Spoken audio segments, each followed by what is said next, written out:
Y is just a starting line, for the true self blooms only when we find our purpose. It's a million faces in a mirror, and everyone belongs. Find your why for a better us.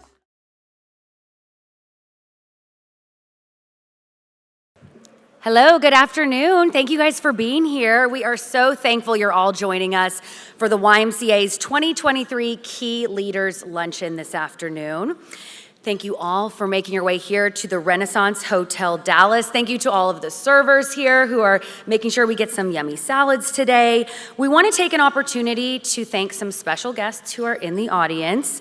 If you are a first responder, healthcare worker, elected official, please raise your hand. Welcome. If you're part of the YMCA of Metropolitan Dallas Board of Directors, please raise your hand. Welcome. And if you are a board manager at a local YMCA, please raise your hand. Thank you for being here.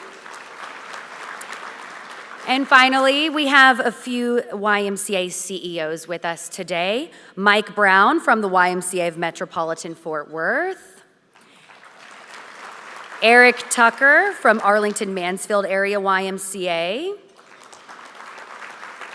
And Thomas Burns, YMCA of Corsicana. And before we officially begin our program, let's hear an invocation from Crystal Ratana Lule, Director of Government and Community Relations at Children's Health.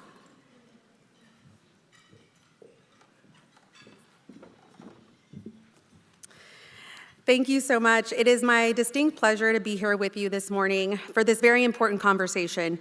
I've worked in advocacy and outreach space for over 15 years, and the issues our families are facing today are not much different than those they faced even just 10 years ago. But the severity and the barriers to access have changed. Food insecurity has been one of the many issues that still affects our families each and every day. And in this post-COVID world, some of our service partners have seen the need continue to grow. According to our Children's Health Beyond ABC report, it suggests that food insecurity tripled during the pandemic. And just to put things into perspective, 23.5% of kids in Dallas County live in food insecure homes, and 22% of those are not even eligible for federal programs. During COVID, many of our food pantries saw visitors come in for the very first time, and that trend just continues.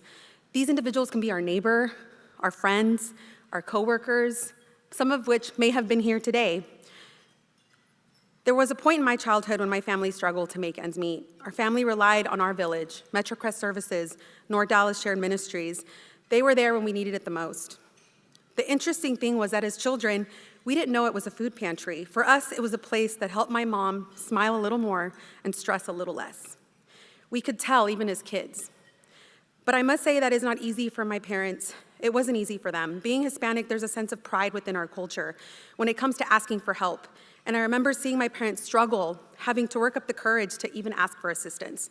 But they did what they needed to do to make sure my brothers and I had food on the table and a roof over our head. Food insecurity is an issue that affects Black and brown families almost twice as much as any other demographic. Flash forward 20 years later, and the families still continue to struggle. These agencies are still open and still helping families, but now at a much higher rate than they could have ever imagined. But they can't do this alone. It is up to us to love our neighbor, be a part of the conversation, and see what we can do to help move the needle on this issue and other issues that are affecting our community. And now I have the privilege of working at Children's Health and serving on the board of MetroCrest, the organization that helped my family growing up. I have the opportunity to advocate on behalf of our families, partner with organizations like the Y, Crossroads, Brother Bills, Children at Risk, and many others to be a part of the solution and pay it forward. I want to share my personal thank you for all of you for being here today, supporting organizations like the YMCA, who work to improve the quality of life of our communities each and every day. Without the support of our community, without your support, these organizations cannot continue to do the work that they do to make lasting impact in the lives of our families, like my family. Take it from me, by helping our families, we are helping our leaders of tomorrow. So now if you'll please join me in sharing blessings for this event and our meal. As we gather here today for the Key Leaders Luncheon, we come together in a spirit of unity, purpose, and community. We acknowledge the significance of this occasion and the collective efforts it represents. We're grateful for the opportunity to be here, surrounded by individuals who are dedicated to learning about the issues affecting our communities. Together, we strive for positive impact and meaningful change in the lives of those we serve. We ask for your guidance and wisdom as we engage in conversations and share ideas. We give thanks for the leaders who have worked tirelessly to make this event possible, for the dedication and commitment to the betterment of our communities. Bless the food before us, the hands that prepared it, and the connections that will be forged around these tables. May our fellowship be a source of strength and motivation. As we partake in this luncheon, let us remember the purpose that unites us, the commitment to building a stronger, healthier, and more inclusive community. We offer this invocation with gratitude in our hearts and hope for the future. Amen. Thank you so much.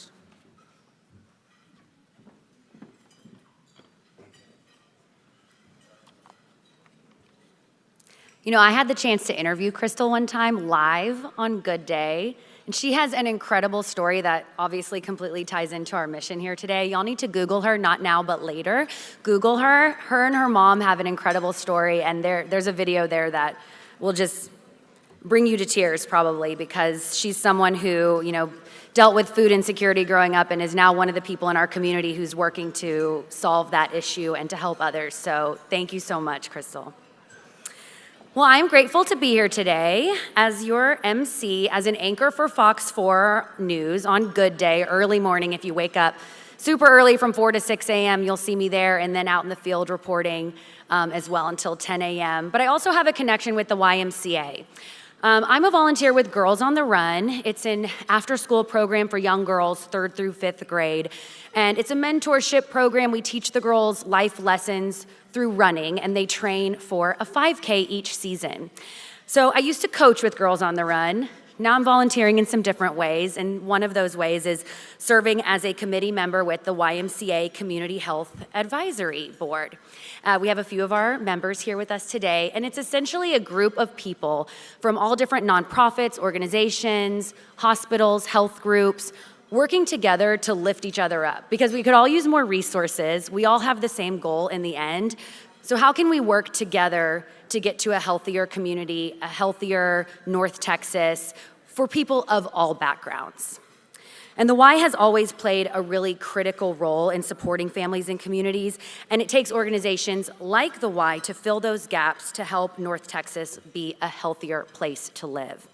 But the Y's work is only possible thanks to so many supporting partners and organizations like the ones who supported today's luncheon. So thank you to everyone who made this possible today.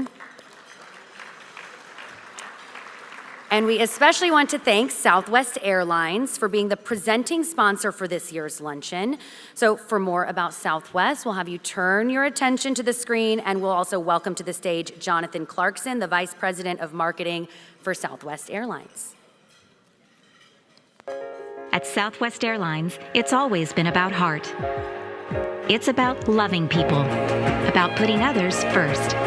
It's about building resilience through connections that last, because distance shouldn't keep us from being neighbors. It's about living responsibly and doing things the Southwest way. We believe the act of connecting can make the world feel a bit smaller and the future a little brighter. And it all starts with heart.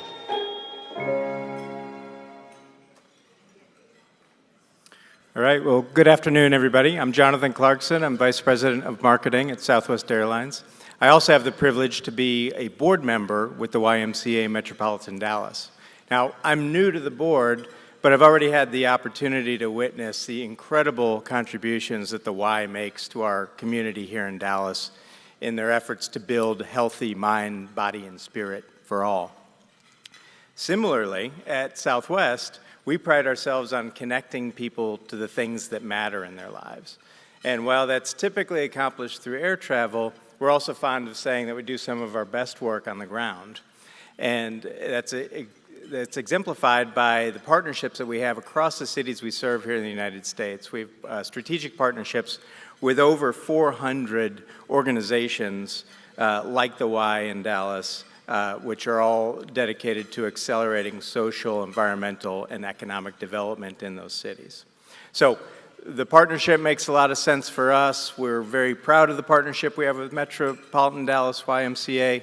We're thrilled to be able to host this event, and we're very thankful for all of you, for donors, volunteers, the team here at YMCA Metro Dallas, and fellow board members as well. So thank you for all you're doing to put your heart into action and support our community. Now, who's ready to have some fun? All right. We are going to give away 2 tickets to any Southwest destination, including our international destinations. And if you look at your program, this program everybody received, if you flip over to the back, one person in the room has a heart on the back of the program. And now it may be you, it may be the seat next to you. If nobody's this is totally random, so it may be in the seat sitting next to you. I think we have a winner. All right over here. Congratulations. So you can just head over to the AV table when you have a moment, and they'll take care of you. Thank you very much.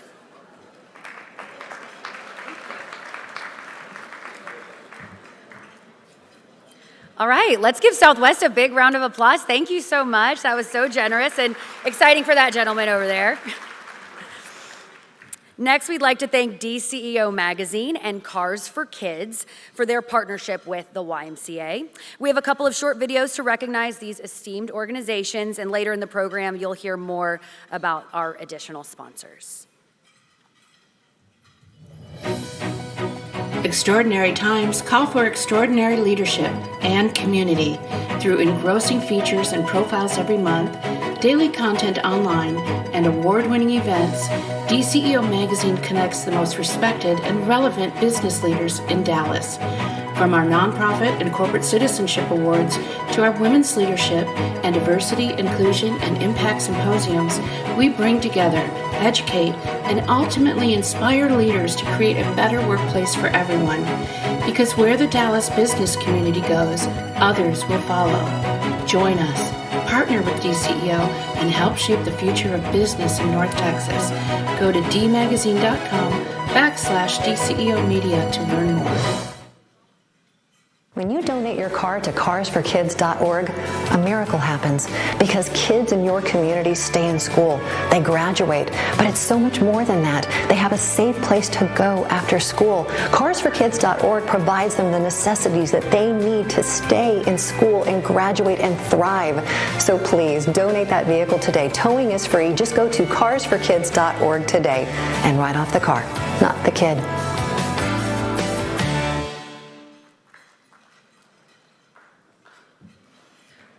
All right, thank you again to our sponsors. They and all of you who are here today in the audience play a major role in making the important work of the YMCA possible. One of the best things about the Y is that the important work they do is constantly changing. It changes to meet the community needs, changes to engage new audiences, and most of all, it changes to make an impact.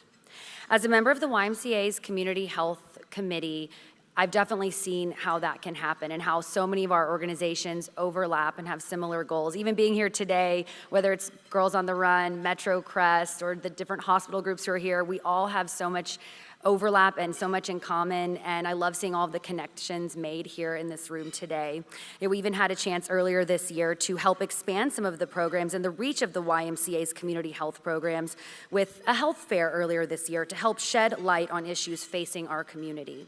So now to talk more about the work and accomplishments of the YMCA, please welcome Kurt Hazelbaker, the President and CEO of YMCA Metropolitan Dallas.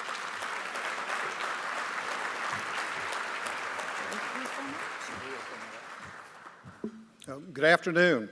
Before I share my remarks, we learned last week that Shannon is expecting the first baby. So,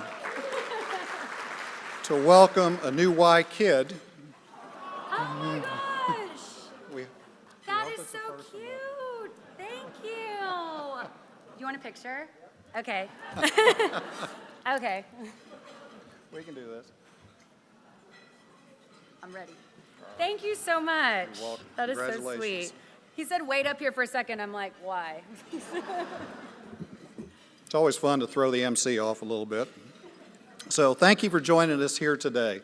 The WISE Key Leaders Luncheon has always been a great opportunity for us to share with our region's community leaders the impact the Y is making in North Texas. Last year, our luncheon was the launching pad for the Y's first ever work in the mental health space, featuring a panel of experts whose unique perspectives shed light on the mental health crisis, as well as the strategies to help prevent and combat this plight.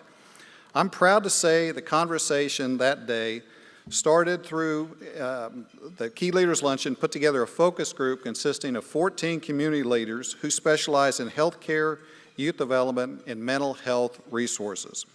Many in that group are here today, and we'd like to recognize for your contributions to our work. So if you are a part of our mental health panel, if you will raise your hand so we can recognize you.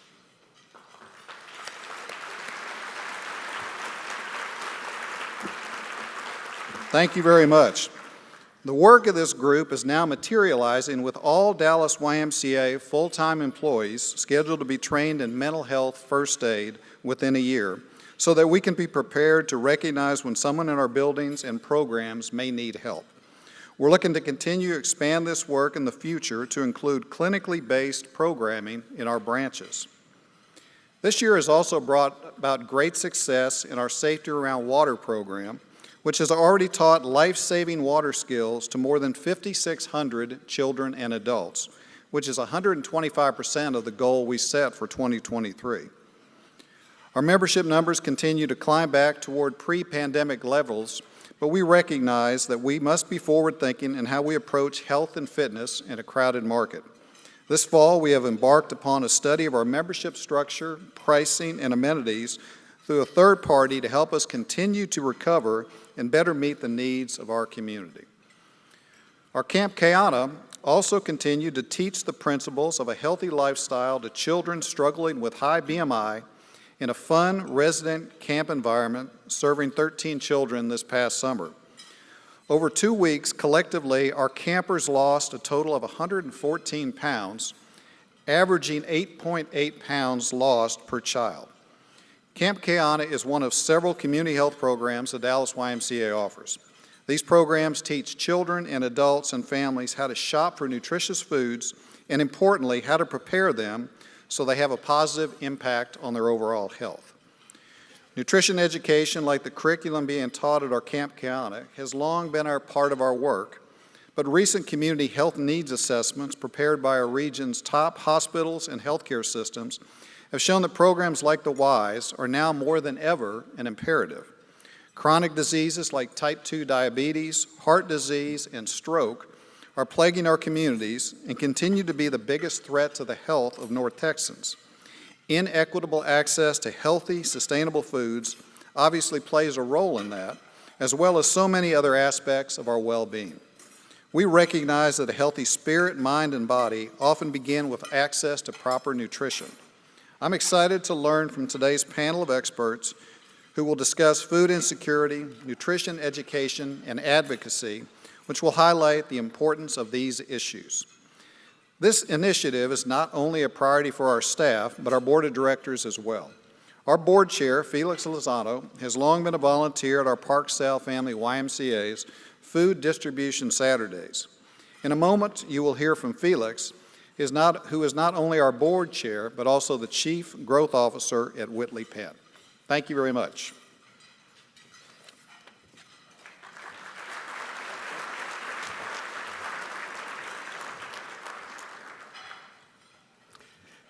Good afternoon. Thank you, Kurt. Thank you to all of our impact donors and partners that have really stepped up to help our North Texas communities this year. I've had the pleasure to serve as the Dallas YMCA's Association Board Chair, as well as the Chief Growth Officer of Whitley Penn.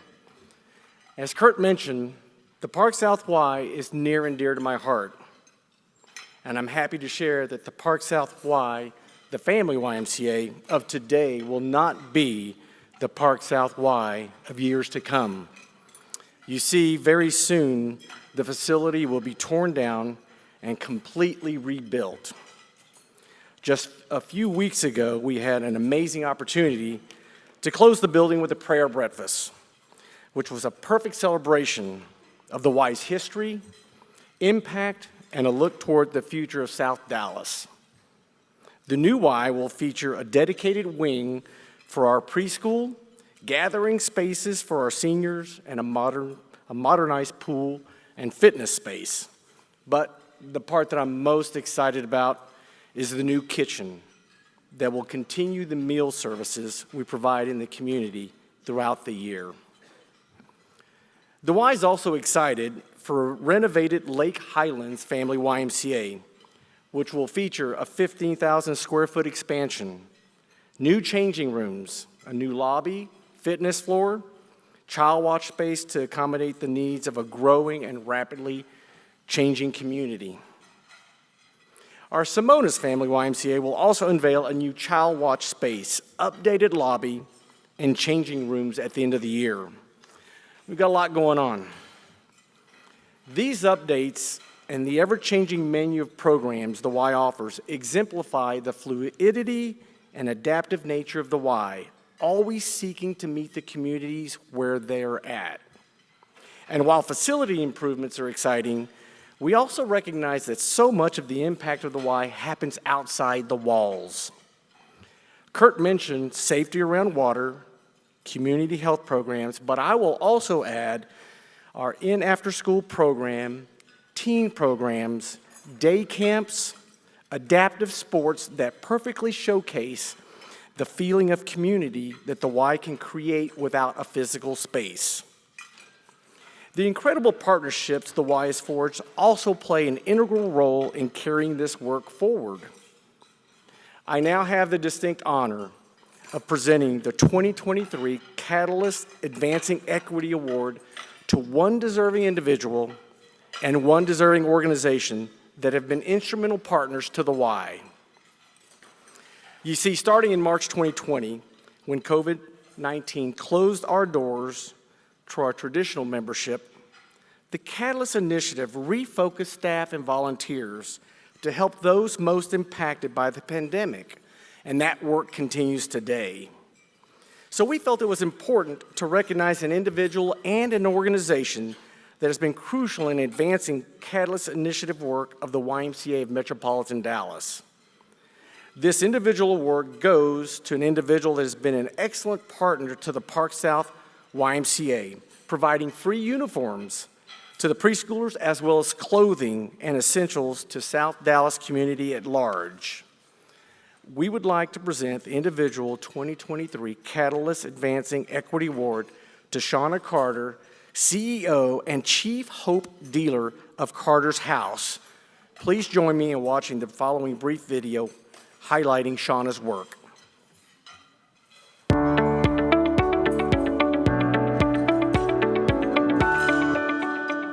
Carter's House had its beginnings in Irving, Texas, 10 years ago. My family and I were homeless, technically, lived in a motel. And it was an eye-opening experience. 3 years later, we had gotten ourselves on our feet, but I kept feeling this tug, and I literally prayed and asked God, what is it you want me to do with the rest of my life? So we started doing clothes. Literally put a post on my Facebook page, and so I filled up my living room full of donations. The need was there. The 10 years that we've done this, we've seen parents come in and say, you just changed the way that my children will walk in the building tomorrow. So here we are, Park South YMCA, a building that means so much to me. This partnership with the Y came at a moment where we needed it most as an organization. I didn't have a Y in my neighborhood growing up. 6 years later, they know me by name. They will call me themselves. I got somebody in my neighborhood need help. Can you help? So we've watched and developed these friendships. This village that we built, watching them take care of this community, there's nothing like it. This place has been my saving grace. I have felt welcome every time I walked in. I have never feared that one of my customers would enter and not be welcome. This community deserves everything that everybody else's community gets to get. I am eternally grateful for you choosing to acknowledge the work that I've done here in conjunction with this YMCA.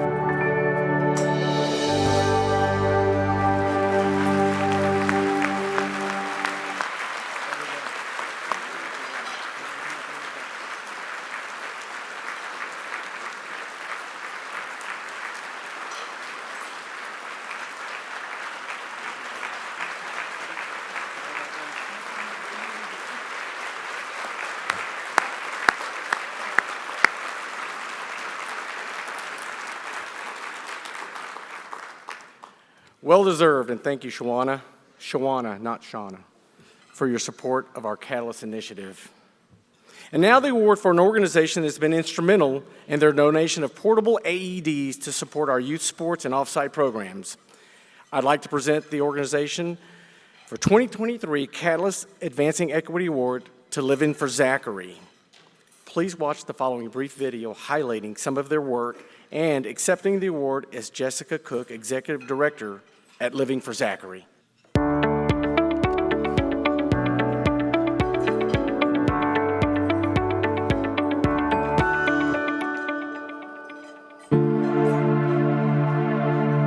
On April 2nd, 2009, I went to pick up Zachary from football practice at Plano East and received a phone call from his dad that something had happened to Zachary.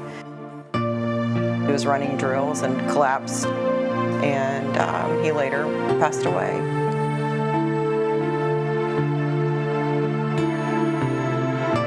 It was just hard to believe that he had a heart condition that we weren't aware of. His heart was diagnosed as hypertrophic cardiomyopathy, which is an electrical issue of the heart, which caused his heart to stop beating while he was running.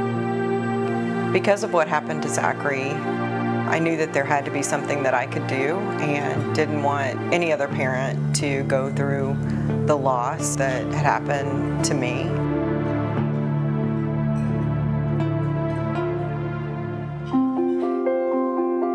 I wanted parents to be aware that their child's heart could be hiding something. Sudden cardiac arrest is a silent killer, and there are no warning signs.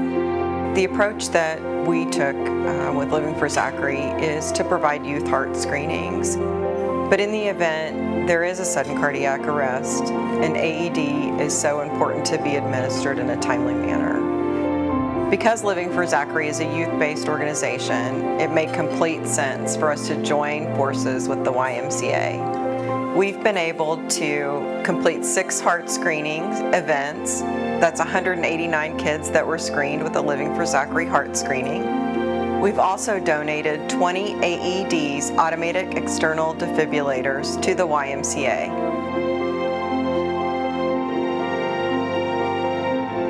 I wish I would have known more about sudden cardiac arrest and had a heart screening available that could have prevented Zachary from passing away. But I know that our work is so important and there is still so much work to do.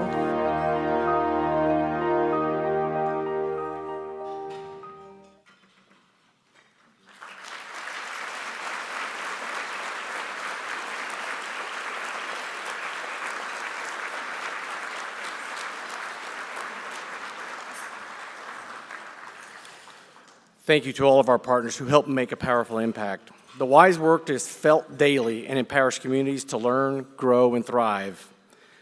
Our award dinners only today exemplify that outstanding support. Thank you.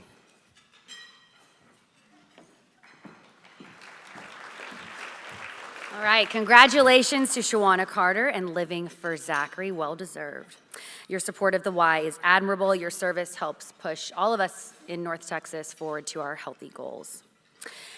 Now, I'd have you all turn your attention for another video that highlights a small sample of the work that the Y does in nutrition education. And as that video is playing, we'll have our panelists make their way up to the stage so we can get started on our discussion.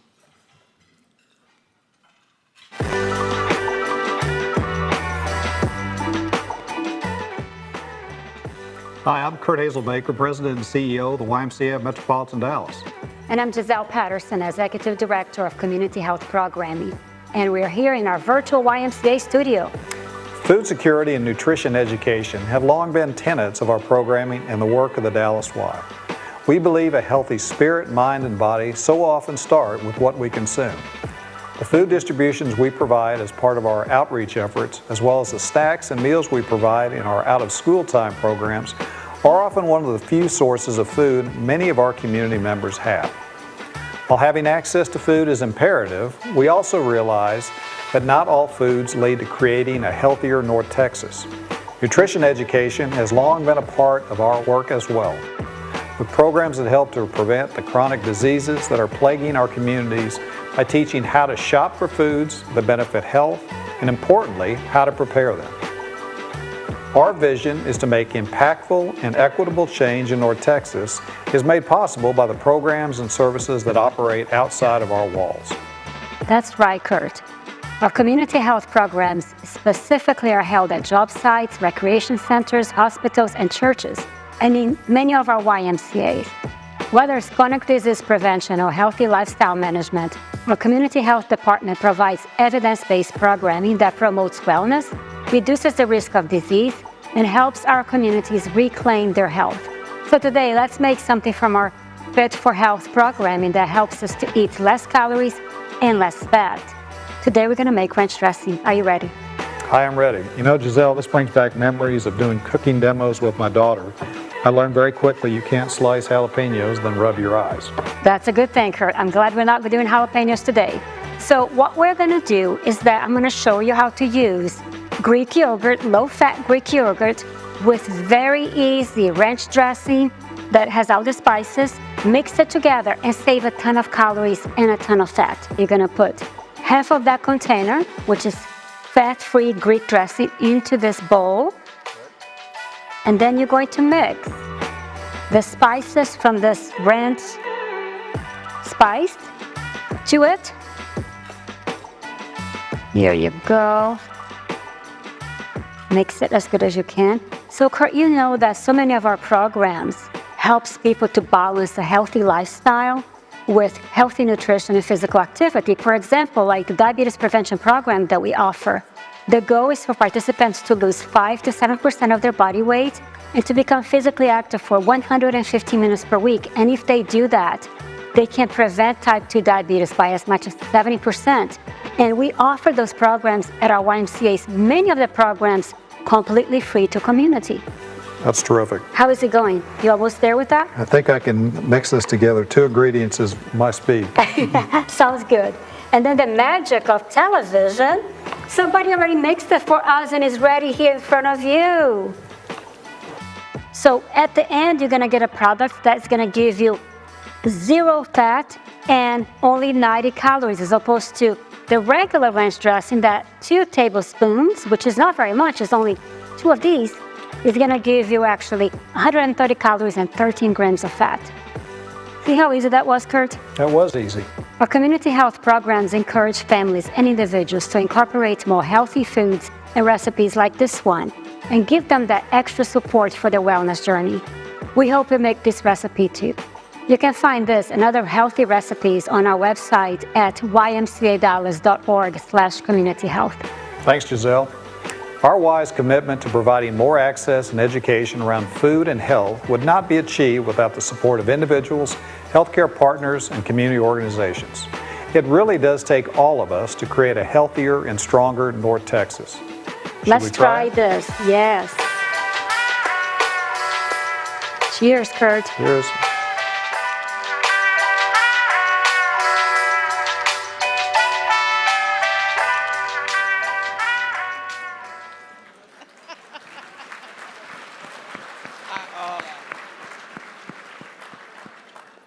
All right. So nutrition education is one of the very important aspects of our conversation we're going to have today. We're also talking about food access, and how we can fight food insecurity in North Texas. So I want to start by introducing our panel. We have, starting on the far end there, we have Timmy Newsome. He is a children at risk advocate and former Dallas Cowboys football player. And we have Benaye Wadkins Chambers, the president and CEO of Crossroads Community Services. And Dr. Jaclyn Albin, the associate professor in the departments of internal medicine and pediatrics at UT Southwestern Medical Center. And so before we all met here today, we had a little pre-Zoom meeting, and we also were talking a lot before the luncheon started today. And this group, we can talk, and the conversation just flowed. So Jenny, you're gonna have to give me a 3-minute wrap it up toward the end, because otherwise I know y'all gotta get back to work, because we've got some very passionate people on the stage here with us today. So the first topic we're gonna start with is food choice. And this is something we talked a lot about. And Benaye, I want to start with you because I know this is something that Crossroads has been really focused on in really changing the language around food distribution and just even algorithms you all are using to address what families actually need.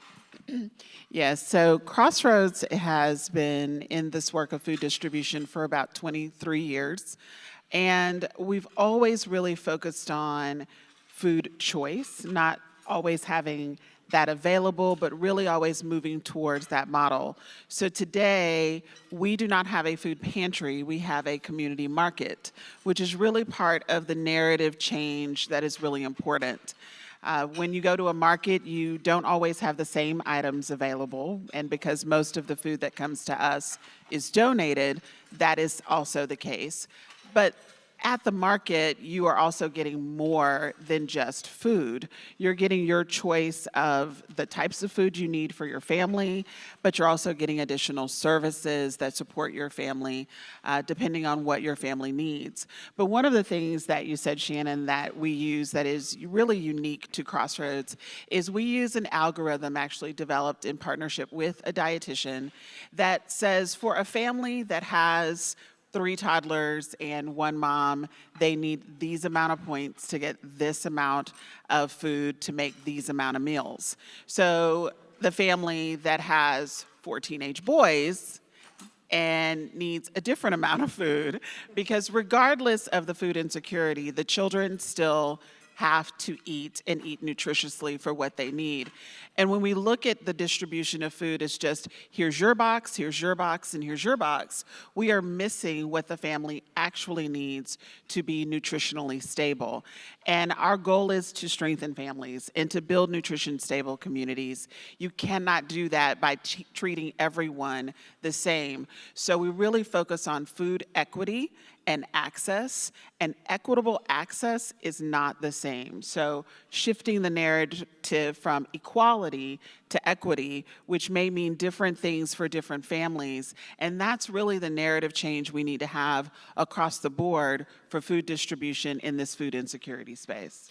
Well, and I think, you mentioned having that food choice based on who's in the family, but it's also based on the schedule. And Timmy, I know that we talked a little bit about that, especially you've got athletes, they've got after school practices, they've got things going on. How can we fit this into our busy work schedules and our lives as well, and picking out foods that make sense for us?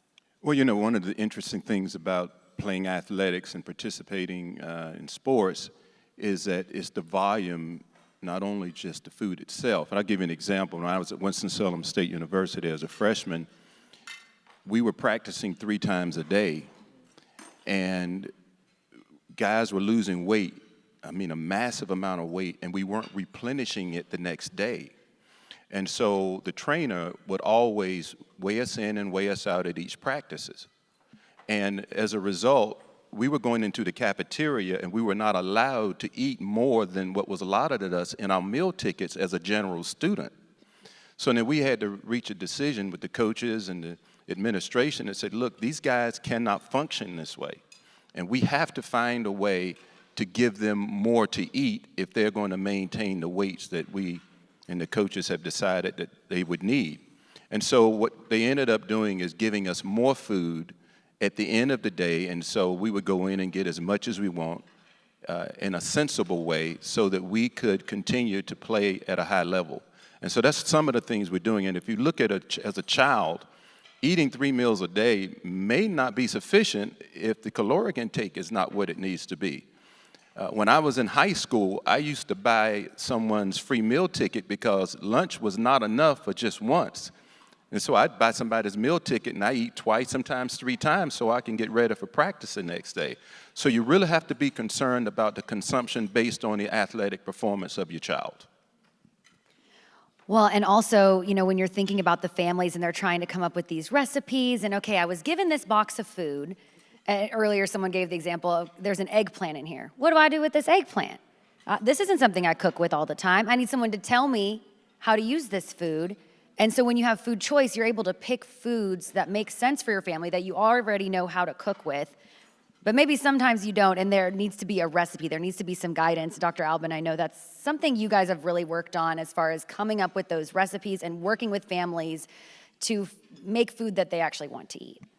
Yeah, absolutely. So who likes to eat nasty food? Anyone? You know, I think the narrative around healthy eating has been like, here's your plate of broccoli. And we hope that people are going to be cool with that. And instead, we need to reframe that nourishing food should be delicious. And we shouldn't be asking people to make a sacrifice in their dietary preferences when we want them to eat the right food. And even to what you were saying, Timmy, I'm immediately thinking in my mind, it's not just about calories. It's about, are we actually giving people the foods that nourish their bodies? Because we know that most Americans, over 70% of Americans, are malnourished based on the National Health and Nutrition Survey, and that includes most people who are overweight are malnourished. So it is a real challenge to say what are the foods that actually serve our bodies well and taste delicious to us. And so one of the cool ways we do that in culinary medicine is we say, hey, let's take that food that's unfamiliar. We're going to teach you how to cut it. We're going to teach you what spices to put on it. We're going to tell you how to cook it. And so right now we have this amazing partnership with Benaye's team at Crossroads, where mostly medical students who we've trained in culinary medicine go into the market and they bring samples and they have recipes that go with the samples. So people can try, what could I do with that eggplant? Or you said Brussels sprouts. Brussels sprouts. We get the Brussels sprouts to fly off the shelf, folks.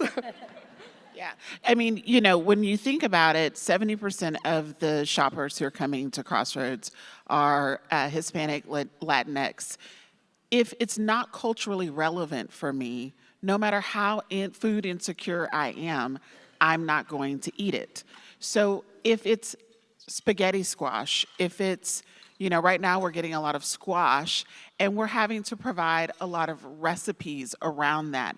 I'm not going to cook it. I'm not going to make enough of it for my family because we don't really know how it tastes, and we know that children don't always eat everything we give them. And I think we have a lot of stigmas around because a family or a household is food insecure, they're just going to eat whatever you give them. That's not factual. And we need to really change that. And that's also a negative perspective, is you should eat whatever I give you. Really? Do you eat whatever somebody gives you? And the answer to that is no. And so when we stigmatize or destigmatize eating healthy for your family and give recipes that are culturally relevant, we actually increase the family's desire to eat nutritionally and to provide nutritional foods to their child that will actually be more filling, even if they can't have more meals, but especially when they do. 2 follow-ups to that. One is that if you are barely making ends meet with food, you don't have room to experiment. And, you know, at my house, I'm in the tween category where the need for calorie content for the athletes is going up. But if I make something that the kids don't eat, my husband's a human composter and he'll finish it off. But that is not a situation that many families are in where they can be, oh, that's okay that we didn't like this round. They have to make sure that the whole family can accept what's there. And this conversation is reminding me of an amazing story that my team at Parkland Center for Clinical Innovation had when they were visiting with new refugee families. And this one particular set of family, this one family had been given a fruit tray, and they said, we didn't know what that was. We needed rice. We needed foods that we knew how to cook. And it was so challenging for them to even know where to go to purchase food, and they went without food despite having food technically available that was unfamiliar. So we have to really step back our presuppositions and expectations around what people should eat or like, and instead meet them where they are. Yeah, and Timmy, to your point, I would say, I woke up this morning, my son plays soccer, he's 12, and he had a full meal. He had lunch. I know what I made him for breakfast, which was 2 biscuits, 3 sausages, and eggs, right? Before he left the house. Ate all day. I woke up this morning to an empty bag of a half of pizza. Because in the middle of the night, he was like, I couldn't sleep. And I said, so you got up and ate? He said, well, once I ate, I felt better and I was able to go to sleep. So we also have to understand that when children are not eating and they're not eating enough, it was cauliflower pizza, by the way, which he didn't know. I was about to say. He didn't know it. And this morning when he saw the box, he was like, what is cauliflower? And I was like, that's what you ate, my friend. But nonetheless, I snuck that right on in. But my point to that is, when your child, and many of our children who are experiencing food insecurity are on our fields, they are playing with your kids.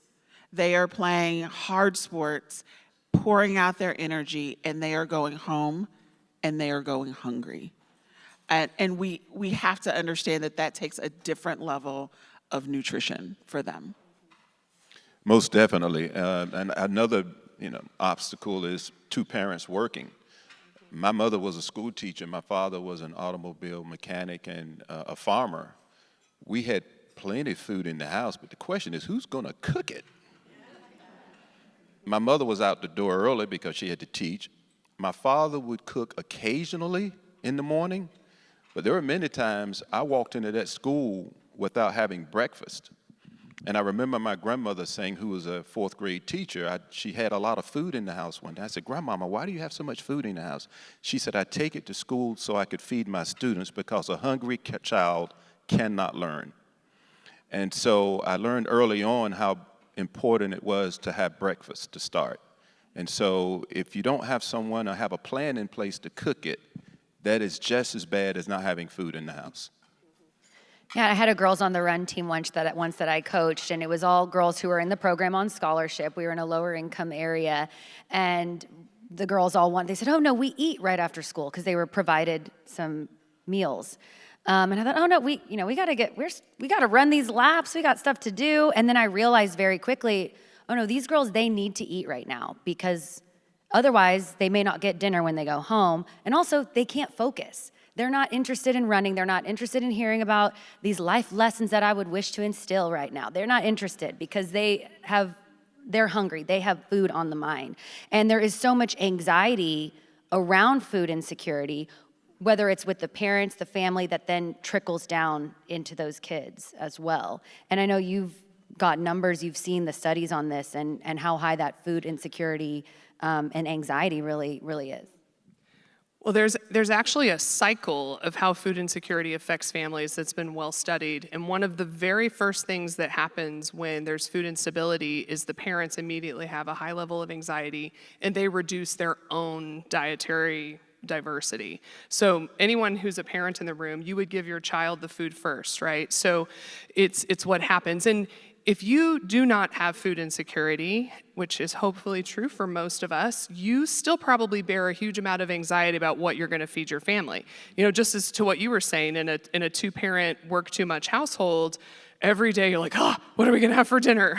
And if you don't have a plan, it's sometimes the choices you make are affected by that. So if you add the layer of what food insecurity does to that, it's exponential in terms of impact on mental and physical health. And actually, Dr. Sandy Pruitt, who's in our School of Public Health at UT, she did some research on this, actually a number of years ago now, looking at a huge population that had both food insecure people and people who had food insecurity.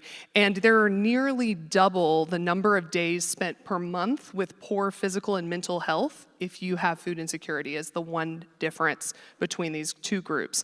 And that was basically around 3 days a month, you have poor mental health, and then 3 additional days of poor physical health, I'm rounding, and then almost double that with food insecurity. So you can imagine how that affects your job, how that affects school. We're expecting people to function and to find ways out of circumstances when the circumstances are just this heavy weight keeping them down from being able to move past that. So we really have to understand how that's influencing people's everyday function and focus.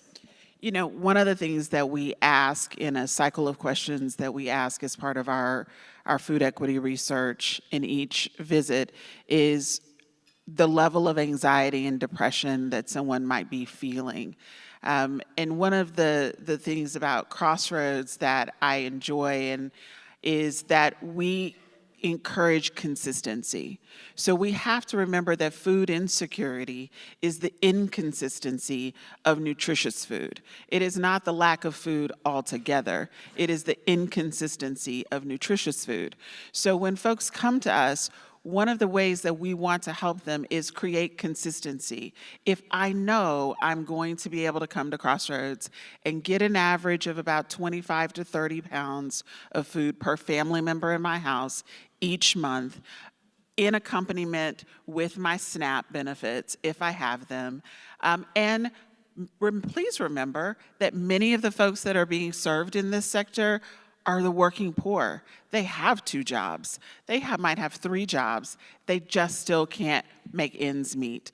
When the rent on a 1-bedroom apartment is the same as a mortgage on a 4-bedroom house, we have missed a step here in understanding who is being served.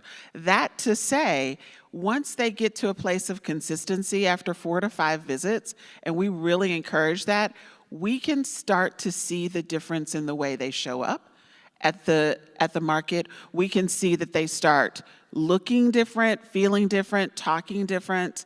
Then we can, as you say, Shannon, now we can start talking to you about the other things that are going on in your life.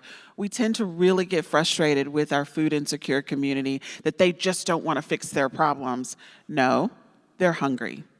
And right now, all I can think about is feeding my children first, myself second, and if it's nutritious, great, but if it's more important that it is consistent to reduce that mental health aspect of what complicates the issue of food insecurity in a household.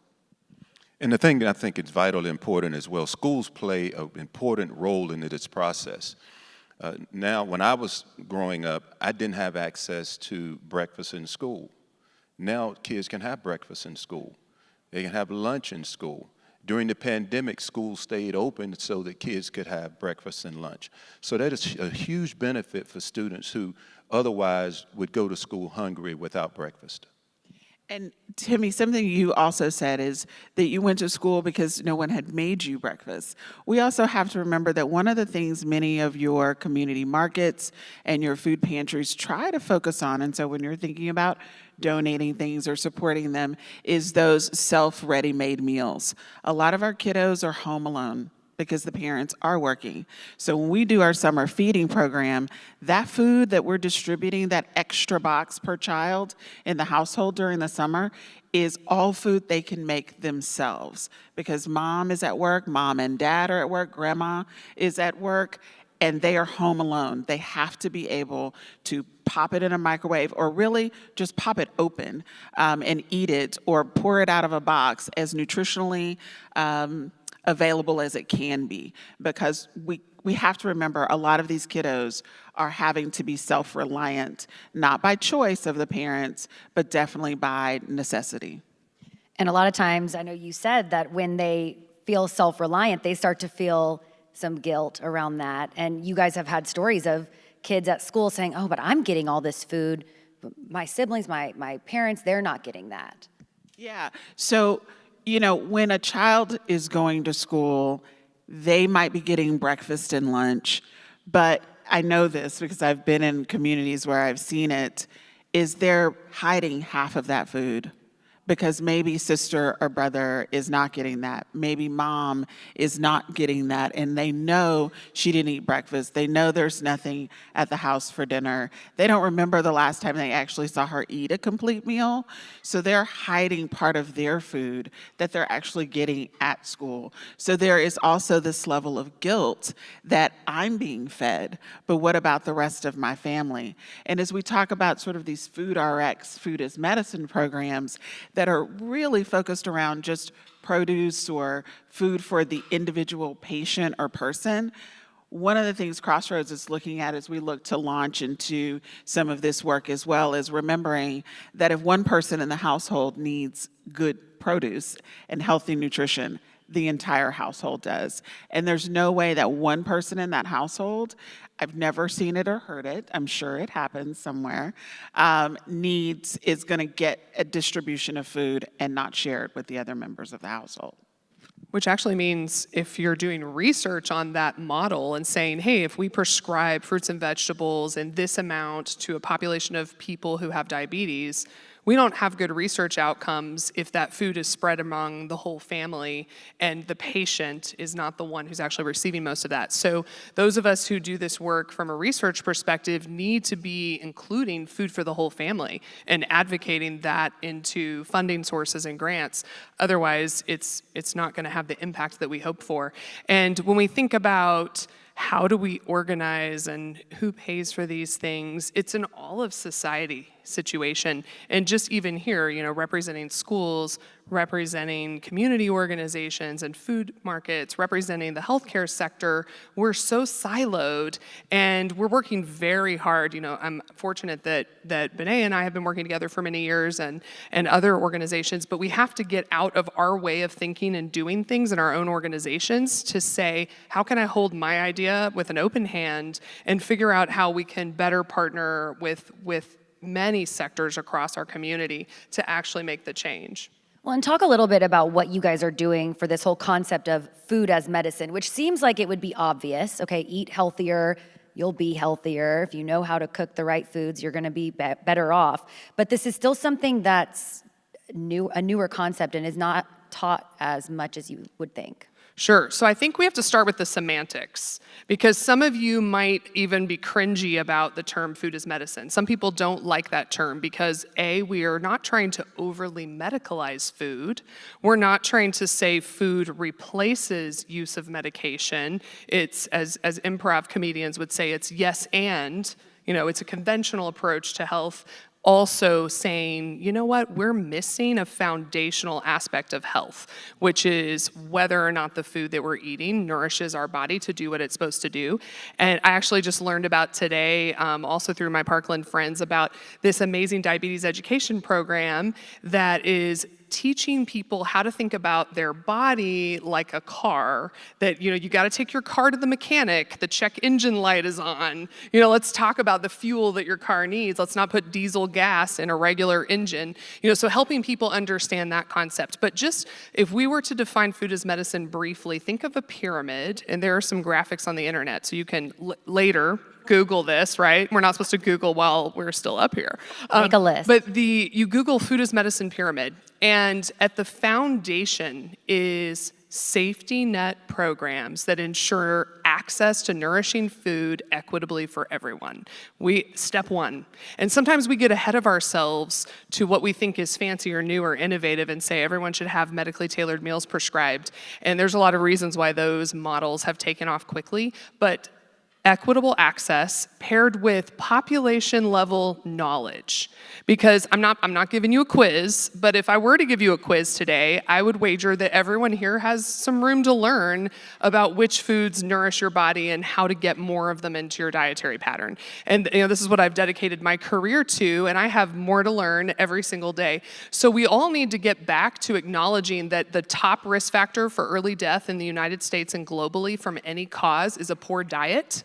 And therefore, it has to be foundationally integrated into everything we do to promote a thriving community, whether it's healthcare or otherwise. So that's the foundation. Population level education, the healthy safety net programs, whether that's SNAP benefits, food markets, all of the above, and certainly school lunch is one of the biggest public health successes. And then we move up and we say, okay, maybe we should prescribe groceries to certain people. It's been shown to reduce costs. Guess what? Food tends to be cheaper than a lot of meds. Big surprise, right? So there are many things that can potentially be prevented or reversed with consistent food access, but it can't be a short-term thing. Oftentimes it has to be a long-term thing. And so we're in the thick of figuring out what's the dose for that. And just like your algorithm that you were describing, we need to say, okay, what are your risk factors health-wise, socially, structurally?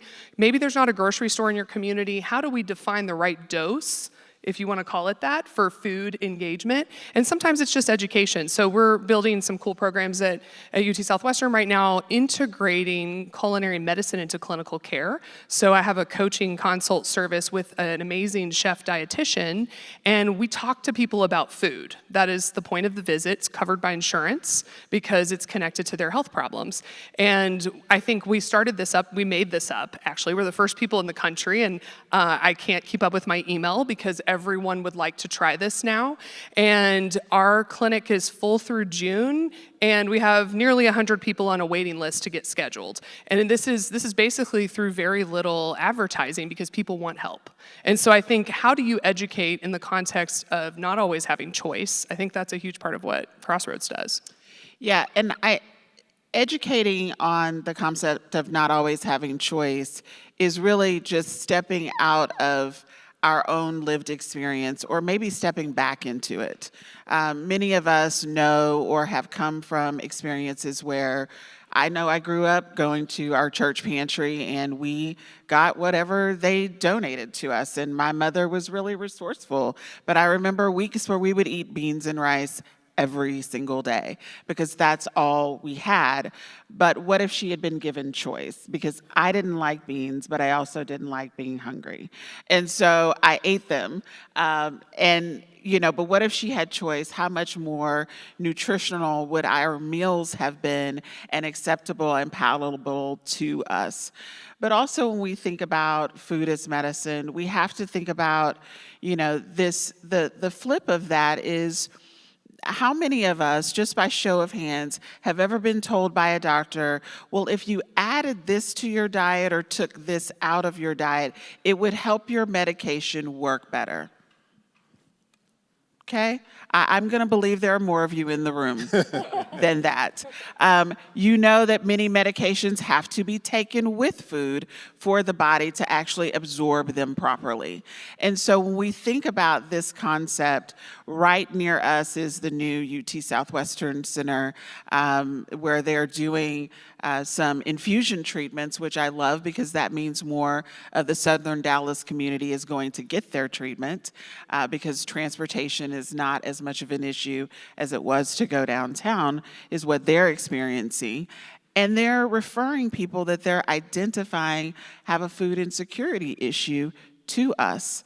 And those folks are coming to us because they know that the medication that they're taking to save their life will work better if they have the right diet to go with it. And one of the challenges that they're having is that they don't have the means to do both, to do the medical treatment and the food and the rent. Somebody has stopped working, and the list goes on.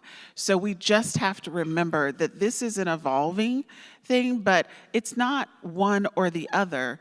It's yes, and you need them both to make it work and to make it be healthy for everyone in the household. One of the things I've been able to do over my maturation of life is that I focus on three basic things: real food, water, and sleep. And I do those three things constantly. Occasionally, I might go get some potato chips, maybe. But I don't make a habit of it. And so I focus on things that we've grown as a child and things that I go to the grocery store and cook, and are prepared in such a way that makes my body feel a lot better, and I don't have as much inflammation as I ordinarily would. I'm a marathon runner, and before I started on this kick of nutrition, things would ache and hurt, my knees would hurt, and then all of a sudden I changed my diet and things don't hurt nearly as much anymore. That's music to my Bless ears you in because the it's true. marathons. But I do think there's a key point here is that the individual has a role in this, but fundamentally we live in an unhealthy society. And so we really have to approach people with, it's not that they aren't trying. And I think doctors I will apologize on behalf of doctors in this moment, for sometimes implying that it may be your fault that you have a particular health condition, because we fundamentally are pulled down by what's existing in our community. But we can have a lot of hope that that same negative pull can be transformed. So when you make it easier for the people around you to live a healthier life, then everyone's health rises, all boats rise. And so I think that's what community leaders really need to be thinking about, is how do I make equitable access to healthy choices possible for people who might not have choices? And so I think we each can make that little circle of influence around where we live, work, and play. Before we have to wrap it up today, I do want each of you to kind of share with our audience, what's the takeaway? We know what your organizations and your groups are doing to address food insecurity and nutrition education. What can we all be doing to help our communities and to support these causes? Well, I think the basic problem and the solution to it is to find a good strategy and a good plan to prepare for foods. Don't be spontaneous in the way you eat. When I go to the grocery store, I make it a point not to be hungry. I try to go to the grocery store if I'm well nourished, and I make better choices as a result. Because the first time I walk into a grocery store, there's a lot of sweets, a lot of cookies, and I love my chocolate chips. And I do everything in my power to bypass it. So try to make certain that you have a well thought out plan before you decide what it is you want to eat. I love that. I always eat before I go to the grocery store. It's a disaster. I would say reframe the narrative. Consistency in providing food to those who can't provide it for themselves is critical. We are a very good society at the 1-2 punch, you should be good. Or pull yourself up by your bootstraps, because I did. Without understanding the totality of someone's story, you don't know how they got into a food insecure situation, but what we know for a fact is it won't take 2 to 3 visits for them to get out of it, and that's okay. If you want people to get back to self-sustainability, create a pathway for them to do that is consistency, and then they will be able to. And support your organizations, be on the boards, change the narrative, because that is what it's going to require to go from food insecurity to nutritionally stable. Do I get one more? I have one more. I just wanted to say, all you have to do is look at your news feed today to feel discouraged about the brokenness in our world. And sometimes we get so overwhelmed we do nothing. And one of the best pieces of advice I got actually as a teenager was, don't try to carry all the torches. You pick a torch and you carry that. And if everyone carries a torch, we make a difference together and we make progress. And so I think better, not perfect is my take home, but start with you. Own your own commitment to nourishing food and the people that you have influence over, which means that if I'm working with medical students, I'm thinking about what kind of food I serve at the lecture. And if you're ordering lunch for your staff team, what kind of food are you ordering? So we make a statement with the food that we feed those around us, show love and nourishment in that, but don't strive for perfection, because that's not realistic for any of us. So choose your torch wisely. Hopefully it's food. I love all of this advice. You guys, let's give a round of applause for our panelists today. Thank you guys so much. Okay, so for all of you at your table, you'll find some resources to access community health services and programs that are available to you and to anyone you know who may need support. Additionally, feel free to take those flower centerpieces on the table home with you. They're beautiful. Panelists, thank you so much. We have some gifts for our panelists I'm going to hand out. probably a baby onesie for each of you. Thank you all. Yes. So here we go. And if you packed a bag of food today, we thank you as well. Michael Garcia, Executive Director of the Grand Prairie Family YMCA, and Patty Brock from Grand Prairie United Charities will be distributing those to families this afternoon. Thank you again to Southwest Airlines for being the presenting sponsor. I think the winner, he just was like, yeah, it's Southwest. And to all of the speakers, awardees, and partners who are doing work to make our community healthier and stronger. Have a great day. Thank you all for being here. Thank you.